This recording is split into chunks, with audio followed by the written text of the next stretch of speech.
안녕하세요. 오늘은 C샵에서 널 레퍼런스 익셉션의 근원인 널을 더 안전하고 간결하게 다루는 연산자 3개를 살펴보겠습니다.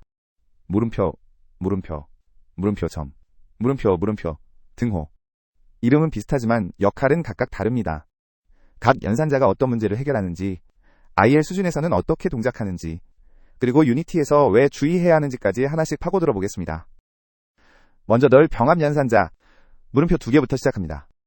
서버에서 플레이어 닉네임을 받아와서 UI에 표시하는 코드를 생각해 볼까요? 닉네임이 널일 수 있으니까 널이면 게스트를 보여줘야 합니다. 이렇게 if else로 널 체크를 하게 되죠.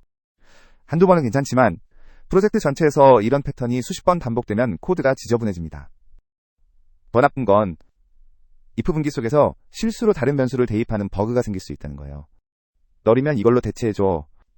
이 단순한 의도를 4줄이나 써야 하는 건 과합니다. 널 병합 연산자. 물음표 2개는 음식점에서 1순위 메뉴를 주문했는데 품절이면 2순위 메뉴를 주문하는 것과 같습니다. 왼쪽 피연산자가 널이 아니면 그 값을 그대로 반환하고 널이면 오른쪽 피연산자 값을 반환합니다. 한마디로 왼쪽이 널이면 오른쪽으로 대체해줘 라는 한 줄 명령인 거죠. 이 다이어그램을 보시면 흐름이 한눈에 들어옵니다. 왼쪽 피연산자가 들어오면 먼저 널인지 확인합니다. 널이 아니면 초록색 경로를 따라 그 값을 그대로 반환하고 널이면 빨간색 경로를 따라 오른쪽 피연산자, 즉 대체값을 반환합니다. 아주 단순한 분기죠. 아까 4줄이었던 if else가 두 번째 줄처럼 한 줄로 줄어듭니다.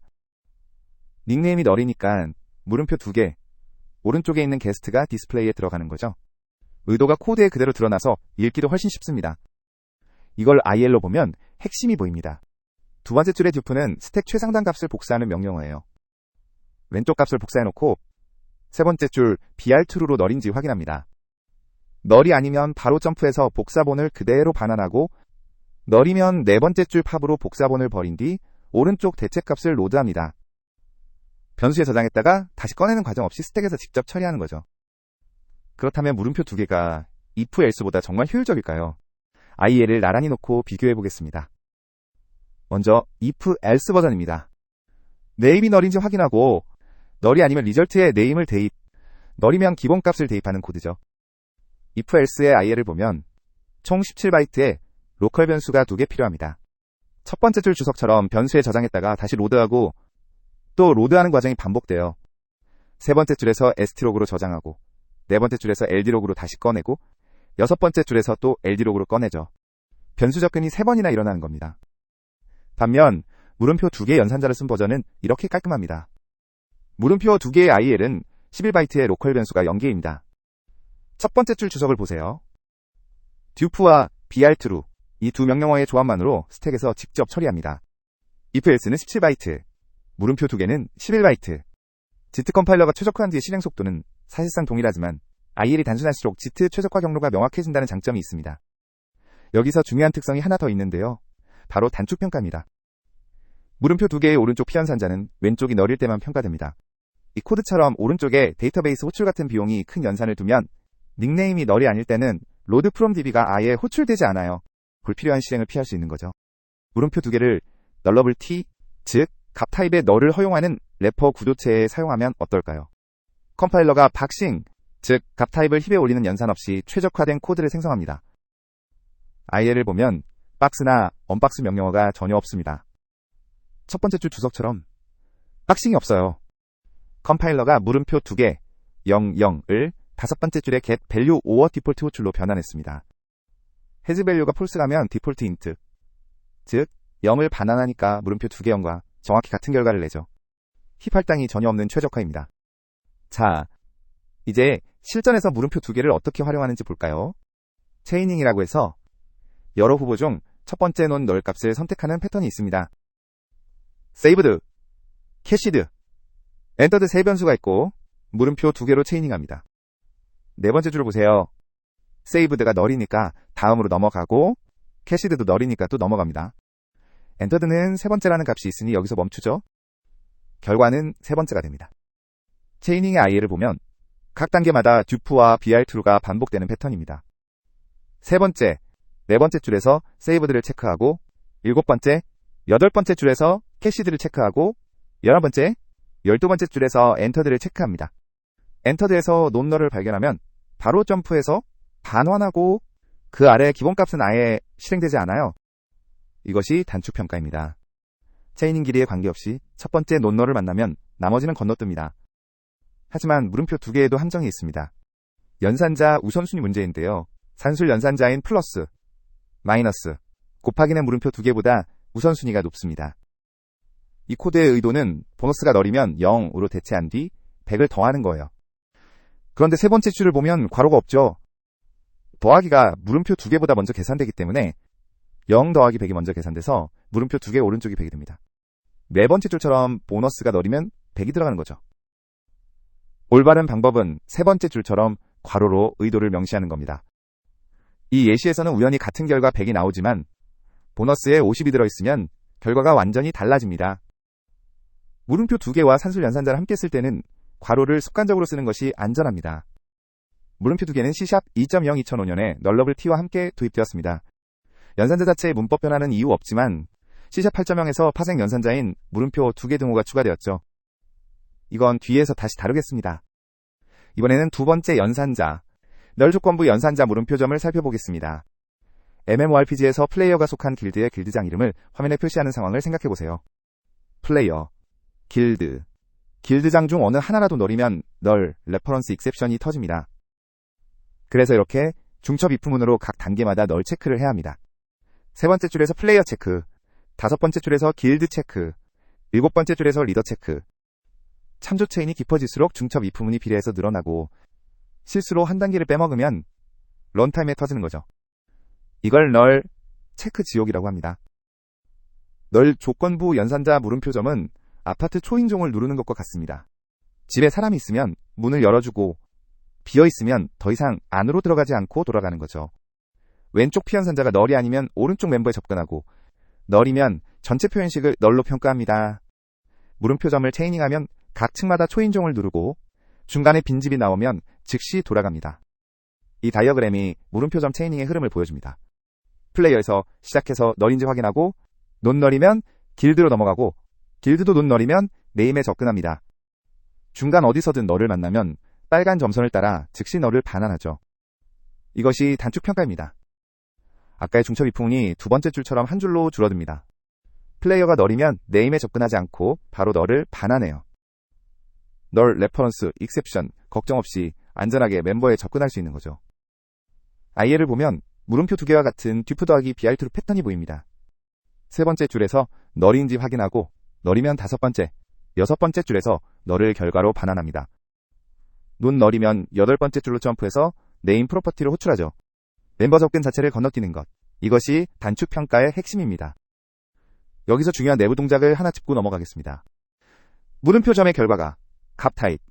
예를 들어 인트나 플로트 가면 반환 타입이 자동으로 널러블 T로 바뀝니다. 왜냐하면 물음표점은 널을 반환할 수 있어야 하는데 값 타입은 널을 담을 수 없기 때문이에요.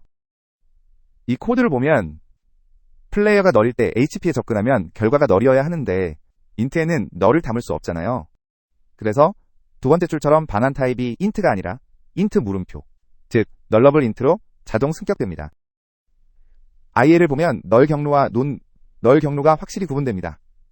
아홉 번째 줄의 널 경로에서는 init obj로 해즈 밸류가 폴스인 빈 널러블을 만들고 15번째 줄의 논 널 경로에서는 new obj로 hp 값을 널러블 int에 감싸서 반환합니다. 널러블 t는 구조 체임으로 힙 할당은 없지만 래퍼를 만드는 과정이 추가되는 거죠.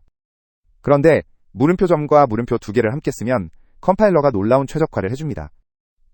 두 번째 줄처럼 물음표 점 hp 물음표 두 개 0으로 쓰면 널러블 래퍼가 아예 사라집니다. IL을 보세요. 첫 번째 줄 주석처럼 널러블 래퍼가 완전히 사라졌습니다. init obj도 new obj도 없어요. 일곱 번째 줄에서 널이면 바로 0을 푸시하고 열 번째 줄에서 논 널이면 hp 값을 바로 반환합니다. 컴파일러가 물음표점과 물음표 두 개를 하나로 합쳐서 널이면 0 아니면 hp라는 단순한 분기로 만든 거죠. 값 타입의 물음표점을 쓸 때는 물음표 두 개와 함께 쓰는 것이 IL 수준에서도 더 효율적입니다. 참고로 물음표 대괄호라는 널 조건부 인덱서도 있습니다. 물음표점의 인덱서 버전인데요. 배열이나 리스트가 널이면 인덱스 접근을 건너뜹니다. 두 번째 줄처럼 네임즈가 널이면 인덱스 0에 접근하지 않고 바로 널을 반환합니다. 인덱스 아웃 오브 레인지 익셉션도, 널 레퍼런스 익셉션도 발생하지 않죠. IL도 물음표 점과 동일한 패턴입니다.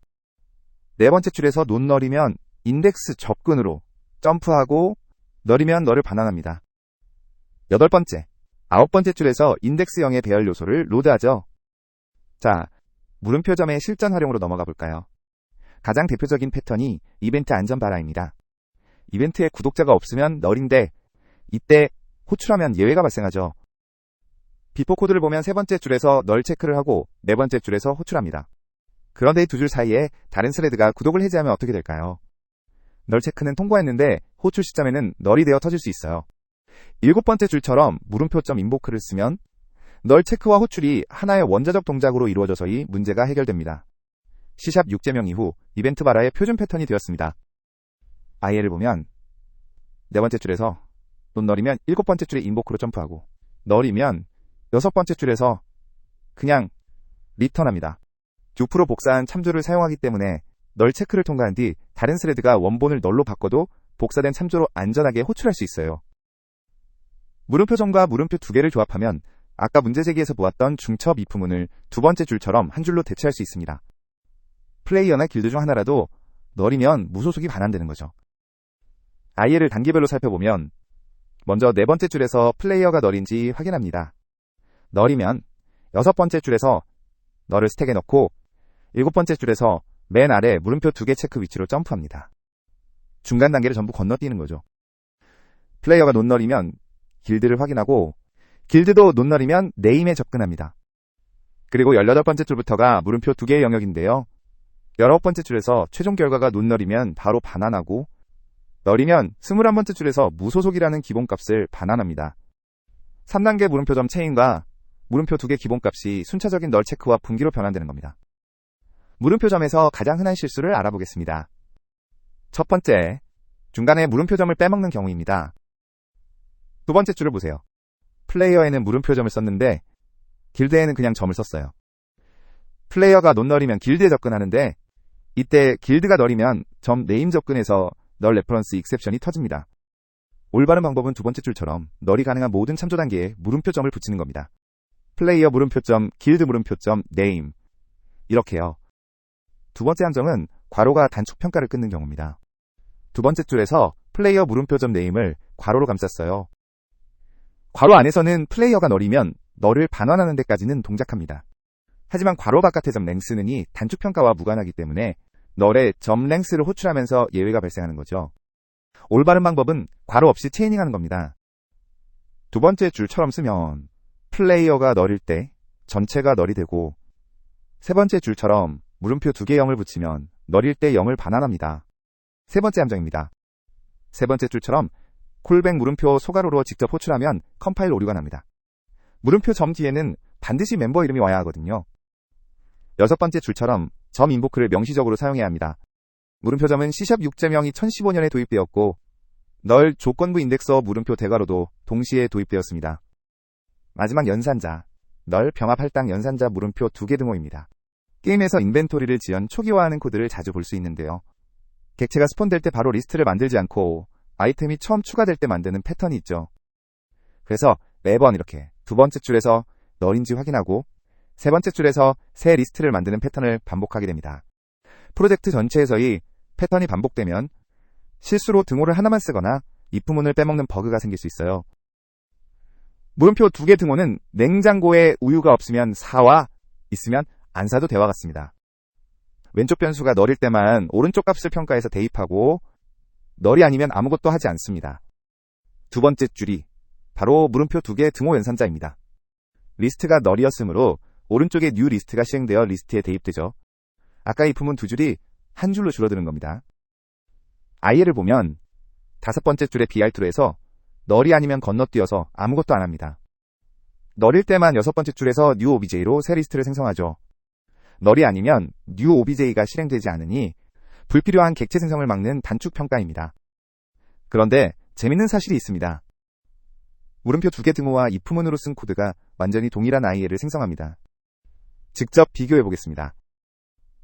if문 버전은 이렇게 세 번째 줄에서 널 체크를 하고 네 번째 줄에서 할당합니다. 다섯 번째 줄 주석을 보세요. 물음표 2개 등호와 완전히 동일한 IL입니다. 바이트 단위까지 동일해요. 물음표 2개 등호는 순수한 문법 설탕, 즉 신택틱 슈거입니다. 성능 차이는 전혀 없고 가독성만 개선하는 거죠.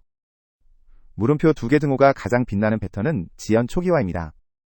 7번째 줄을 보세요. 인벤토리가 너릴 때만 새 리스트를 만들고 이미 초기화되어 있으면 아무것도 하지 않습니다.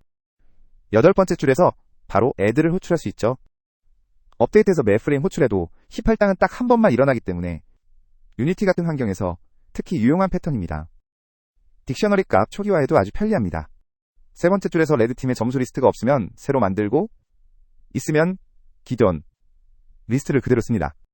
이전에는 컨테인즈 키로 체크하거나 트라이겟 밸류를 쓰는 등 번거로운 코드가 필요했는데 한 줄로 해결되죠. 하지만 물음표 2개 등호에도 주의할 점이 있습니다. 스레드 안전하지 않다는 거예요. 읽기, 널 체크, 쓰기 세 과정이 원자적이지 않기 때문에 두 스레드가 동시에 실행하면 객체가 2번 생성될 수 있습니다.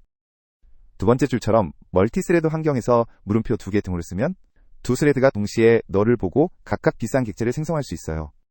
스레드 안전이 필요하면 5번째, 6번째 줄처럼 레이지티를 사용하는 게 맞습니다. 다만 유니티의 메인 루프는 단일 스레드이므로 모노비헤이비어 안에서는 물음표 2개 등호로 충분합니다. 별도 스레드를 쓸 때만 레이지티를 고려하면 돼요. 물음표 2개 등호는 C# 8.0 2019년에 도입되었습니다.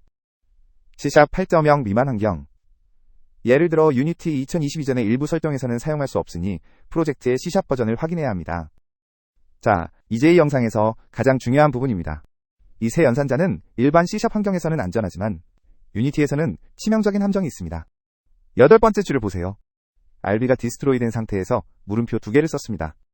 9번째 줄 주석처럼 RB는 파괴된 오브젝트지만 C# 참조는 여전히 살아있어서 물음표 2개가 논널로 판단해버립니다. 12번째 줄도 마찬가지입니다. 물음표점을 썼지만 RB가 파괴된 상태를 감지하지 못하고 논널로 판단해서 애드포스를 호출합니다. 13번째 줄처럼 미싱 레퍼런스 익셉션이 터지는 거죠. 왜 이런 일이 벌어질까요? 이 다이어그램이 핵심을 보여줍니다. 유니티의 게임 오브젝트나 컴포넌트는 두 부분으로 존재합니다. 왼쪽을 보면 정상 상태에서는 C# 관리 힙의 참조 객체와 네이티브 C++ 메모리에 실제 오브젝트가 연결되어 있어요. 그런데 디스트로이를 호출하면 오른쪽처럼 네이티브 메모리는 파괴되지만 C# 참조는 여전히 살아있습니다. 아래쪽을 보세요. 유니티가 오버로딩한 등등 연산자는 C# 참조와 네이티브 포인터 둘 다 확인해서 파괴된 오브젝트를 널로 정확히 판단합니다. 반면 물음표 2개와 물음표점은 C# 참조만 확인하기 때문에 디스트로이된 오브젝트를 논널로 잘못 판단하는 거죠.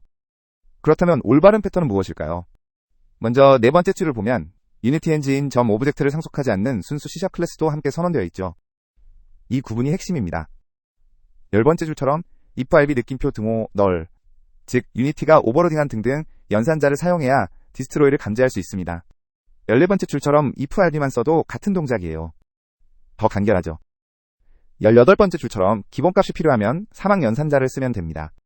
반면 21번째 줄에 물음표점, 24번째 줄에 물음표 2개, 27번째 줄에 물음표 2개 등호는 모두 디스트로이를 감지하지 못하므로 유니티 엔진 점 오브젝트 파생 타입에는 사용하면 안 됩니다. 하지만 30번째 줄 주석을 보세요. 순수 C# 클래스에는 세 연산자 모두 안전하게 사용할 수 있습니다. 구체적으로 보면 31번째 줄에서 물음표점으로 안전하게 메서드를 호출하고 32번째 줄에서 물음표점과 물음표 2개를 조합해 기본값을 설정하고 33번째 줄에서 물음표 2개 등호로 지연 초기화를 합니다. 핵심 원칙을 기억하세요. 모노 비헤이비어, 게임 오브젝트, 스크립터블 오브젝트 등 유니티 엔진 점 오브젝트를 상속하는 타입에는이 새 연산자 사용을 피하고 순수 C# 클래스에는 자유롭게 사용하면 됩니다. 마지막으로 전체를 정리해 보겠습니다. 이 표가 네 연산자의 핵심을 요약합니다. 물음표 2개는 C# 2.0에서 도입된 널 병합 연산자로 널이면 오른쪽 값을 반환합니다. 물음표점은 C# 6.0의 널 조건부 연산자로 널이면 멤버 접근을 건너뛰죠. 물음표 대괄호는 그 인덱서 버전입니다. 그리고 물음표 2개 등호는 C# 8.0의 널 병합 할당 연산자로 널일 때만 대입합니다. IL 패턴을 보면 앞에 3개는 모두 듀프 더하기 BR2로 조합이고 물음표 2개 등호만 if문과 동일한 BR2로 패턴을 씁니다. 코드 리뷰 때 확인할 체크리스트입니다. 물음표 2개의 산술 연산자를 함께 쓸 때 괄호를 명시했는지, 물음표점 체인에서 모든 단계에 물음표점을 붙였는지, 값 타입에는 물음표 2개를 함께 썼는지, 이벤트 발화에 인보크 패턴을 사용했는지, 그리고 가장 중요한 것, 유니티 엔진 점 오브젝트 파싱 타입의 새 연산자를 사용하지 않았는지 꼭 확인해보세요. 이 영상이 도움이 되셨다면 좋아요와 구독 부탁드립니다. 감사합니다.